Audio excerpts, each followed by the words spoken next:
Yo tout le monde, c'est MC Benz, j'espère que vous allez bien. Aujourd'hui, je vais vous montrer comment je crée une mélodie triste qui sonne vraiment professionnelle. Le genre de vibe qu'on entend dans les prods modernes, typiques de nos jours. Donc on part ça. Donc avant même de toucher au son, le plus important, c'est l'émotion. Une mélodie triste, là, c'est pas quelque chose de compliqué, mais il faut choisir les bonnes notes, puis laisser beaucoup d'espace, pas besoin d'en mettre trop. Donc je pars ça assez simple avec un piano classique, un piano de Complete Control, noir pur. C'est vraiment un piano qui sonne naturel, puis avec quoi on peut aller chercher des éléments tristes, émotionnels. Puis dans le fond, pour aller chercher des éléments émotionnels, là, de ma part, j'aime utiliser, puis majoritairement, là, on utilise une gamme mineure. Donc, de mon côté, je vais partir sur une gamme A mineur. Puis dans le fond, là, si on veut avoir les bonnes notes, si on ne connaît pas les théories musicales, là, sur FL Studio, on a accès à un outil. On clique sur cette flèche-là, on va dans View, on va sur Helper, puis on clique sur Scale Highlighting. On prend celui-là, on prend mineur naturel Aeolian, puis on clique sur le A. Comme ça, dans le fond, sur le piano roll, toutes nos notes blanches et non les notes noires là, vont être pour notre gamme. Donc, ça va être plus simple pour composer notre mélodie. Donc là, on va commencer à créer la mélodie pour faire un vibe émotionnel. Je vais partir ça sur un BPM de 120. Puis, à ça, je vais commencer à bâtir mes accords.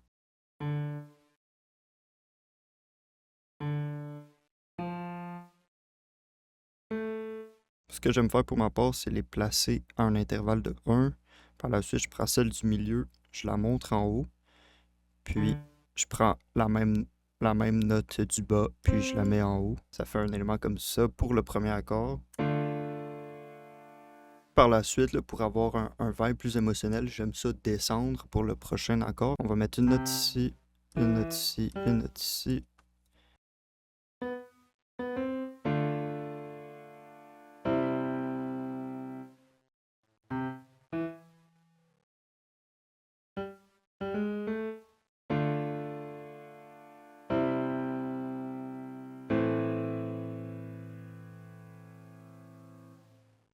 Puis par la suite, qu'est-ce que j'aime faire? C'est le dupliquer de l'autre côté. Ça, à ce niveau-là, là, c'est quand même assez simple. Puisqu'on a déjà la gamme, on peut juste s'amuser, mettre des notes un peu partout, sans en mettre trop, bien sûr. Là, puis la majorité du temps, ça va bien sonner. Tu sais, on va dire, je vais mettre une note là.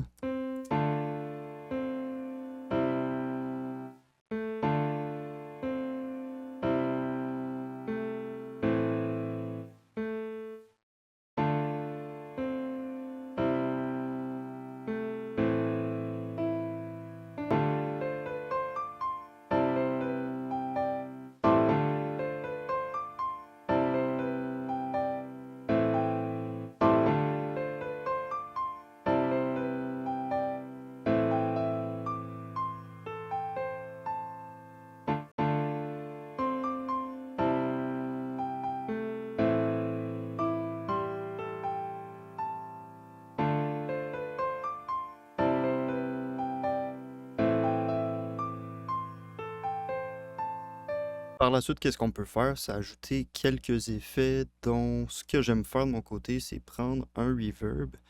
J'utilise de mon côté le VST Valhalla Vintage Verb, comme vous voyez ici. Ce que je fais, c'est je descends le mix un peu, je descends le decay, puis ici, je descends juste un peu comme ça. Puis, juste ici, comme vous voyez, je le descends juste un peu.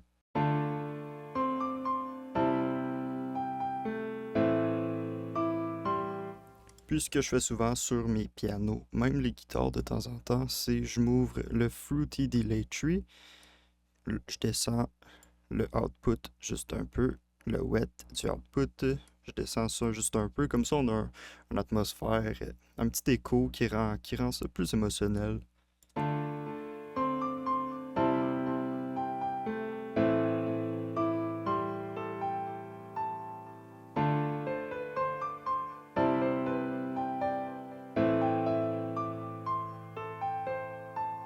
Puis dans le fond, le sound design, c'est quand même très important. Tu sais, de mon côté, j'ai pris un piano qui est un instrument doux pour faire une mélodie douce, émotionnelle, triste. Comme le principe de cette vidéo, là, le piano, c'est vraiment optimal. Sinon, une petite guitare douce aussi, ça peut faire l'affaire. Mais je vous dirais qu'un bon piano là, à la Nino, même à la Hamza ou des trucs du genre, là, on peut aller chercher vraiment un vibe émotionnel. Puis les petits effets, ça en rajoute un peu plus. Puis comme dernier petit truc, la majorité des gens là, qui commencent à faire des mélodies, c'est quand même une partie assez difficile la mélodie, selon moi, c'est qu'est-ce qui est le plus difficile en tant que beatmaker. Les drums, oui, c'est difficile, mais c'est facile à comprendre. Les mélodies, c'est plus à l'oreille, plus professionnel, puis c'est ça que les gens entendent le plus dans nos prods.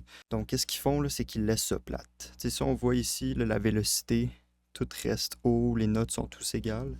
Ce que j'aime faire, puis ce que je vous suggère de faire, en fin de compte, on fait CTRL-A, on fait Alt-R pour randomiser nos notes. Comme ça sonne plus réaliste, puisque en tant que tel, un humain qui joue du piano, les notes vont jamais être égales.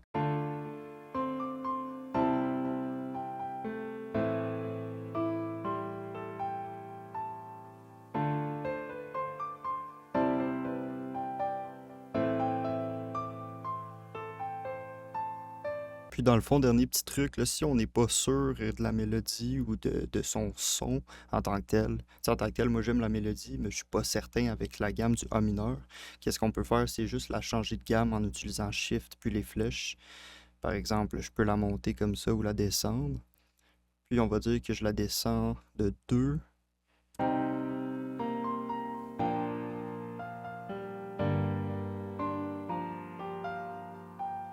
Si je la monte de 2,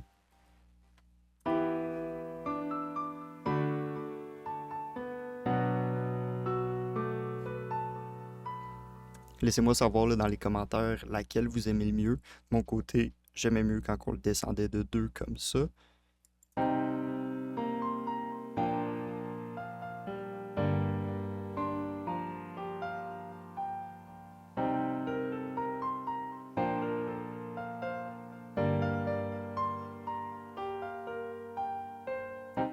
T'sais, puis par la suite, on a la variété de choix. On peut ajouter d'autres éléments, des pads, des textures. Mais là, le principe de cette vidéo-là, c'était juste vous montrer comment faire une mélodie triste. Donc, si ça t'a aidé, n'hésite pas, like, abonne-toi, puis commente quel type de vidéo t'aimerais voir pour les prochaines vidéos. C'était MBC Benz, puis on se dit à la prochaine.